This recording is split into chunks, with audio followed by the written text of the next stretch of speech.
que se conheceram numa plataforma de jogos e estavam jogando, inclusive, um determinado jogo. E esse jogo, inclusive, ele é banido em vários países. Inclusive, ele é banido no Brasil. Olha a estética do jogo, porque ele é um jogo que você parece que é uma coisinha infantil, né? São dois bonequinhos, só que eles são irmãos. E eles cometem incesto, gente. O que é incesto? Eles vão se relacionar sexualmente ali, vão se apaixonar. O irmão se apaixona pela irmã e eles vão matar a família. Matar a família com atos de crueldade. E eles vão, além de tudo, praticar canibalismo. Isso, inclusive, um servidor, dentro de qual plataforma? Do Discord. Com 30 mil usuários.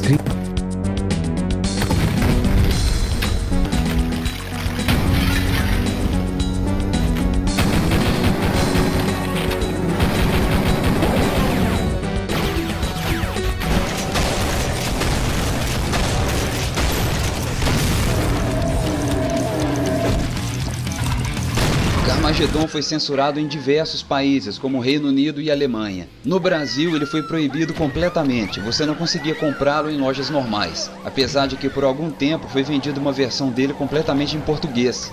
Bom dia, estamos aqui hoje no canal Haja Luz, para que haja luz na sua vida, na sua mente, na sua casa, em nome de Jesus, amém?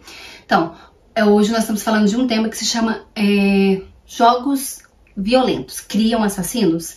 É uma pergunta. Você acha que sim? Coloca aqui nos comentários se você sempre achou que sim, que jogos violentos criam assassinos. Eu vou falar pra vocês de algumas pesquisas, né? Eu vou te falar pra vocês de alguns versículos e aí nós vamos concluir. E aí você me diz, nossa, eu sempre achei que sim e agora acho que não, ou sempre achei que não e agora eu entendi que sim.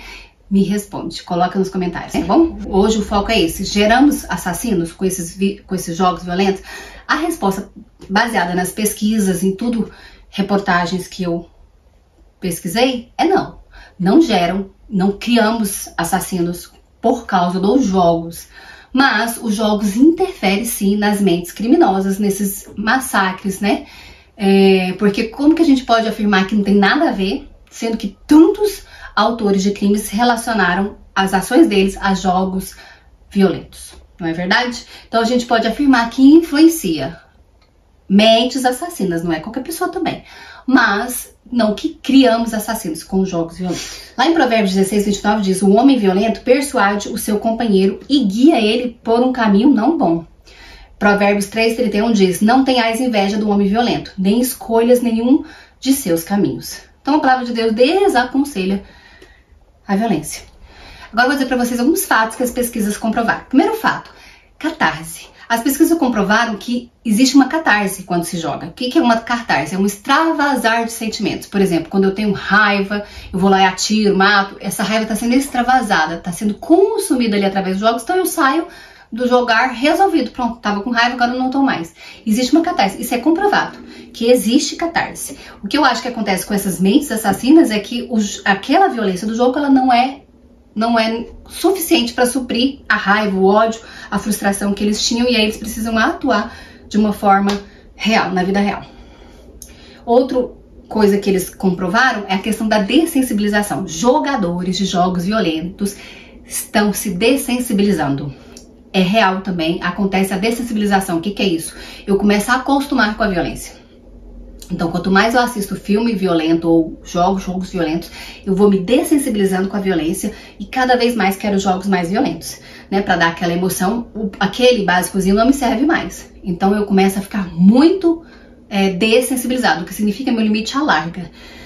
E com toda certeza, o meu aceitar de violência também alarga na vida real, certo? A dessensibilização ela é terrível, ela acontece em todos os aspectos visuais, de convivência. Vou dar um exemplo para vocês. Por exemplo, uma família onde uma criança, menina, convive com o pai batendo na mãe o tempo todo, gritando, desrespeitando. Quando ela vai namorar, se o namorado grita com ela, ela não vai achar aquilo um absurdo, porque ela tá dessensibilizada. Uma criança que cresceu num lar onde o pai cuida bem da mãe, é educado, nunca gritou com os filhos, nunca gritou com a mulher, e o namorado grita, na hora que ela não vai aceitar aquilo ali, porque ela não tem esse padrão. Então, quando a gente acostuma com um padrão, a gente vai se dessensibilizando com aquilo, né? E aí eu preciso de uma coisa maior que aquilo para eu achar absurdo, ok? Isso é dessensibilização. Outra coisa que eles comprovaram nas pesquisas é que gera agressividade, não necessariamente violência. Jogadores que jogam jogos violentos por muito tempo gera agressividade. Foram comprovados. Os jovens da pesquisa foram comparados com jovens que não jogavam jogos violentos, e os jovens que jogavam jogos violentos tiveram mais comportamentos agressivos, né, durante a pesquisa, após a pesquisa. Vou colocar para vocês as pesquisas na descrição do vídeo, todas as pesquisas, reportagens que eu estou me baseando. Então, o que é a diferença de agressividade e violência? Que é uma coisa importante de explicar.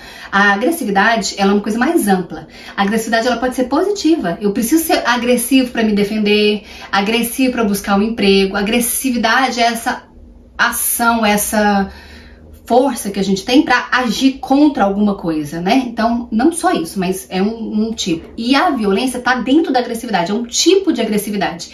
No caso, agressividade ruim. Então, a violência sempre é ruim, ela não tem como ser positiva. A violência é quando você age agressivamente com intenção de causar dano físico ou psicológico em outra pessoa, ou de outra ordem, né? A intenção de causar algo ruim. Outra coisa importante que essas pesquisas comprovaram. E aí agora tem a ver já com a delinquência juvenil. O que é a delinquência juvenil? São esses jovens, adolescentes, pré-adolescentes que cometem crimes. São chamados de delinquentes juvenis. É um nome forte, mas é a nomenclatura que se dá. E essas pesquisas comprovaram que a maior causa, né, ou o que tinha em todos eles, na maioria deles, eram famílias desestruturadas, né? Então não tinha a ver com jogos violentos. A causa ou um componente que existia na maioria desses assassinos era famílias desestruturadas. Então o que a gente conclui? Jogos violentos não criam assassinos, mas famílias desestruturadas sim criam assassinos, certo?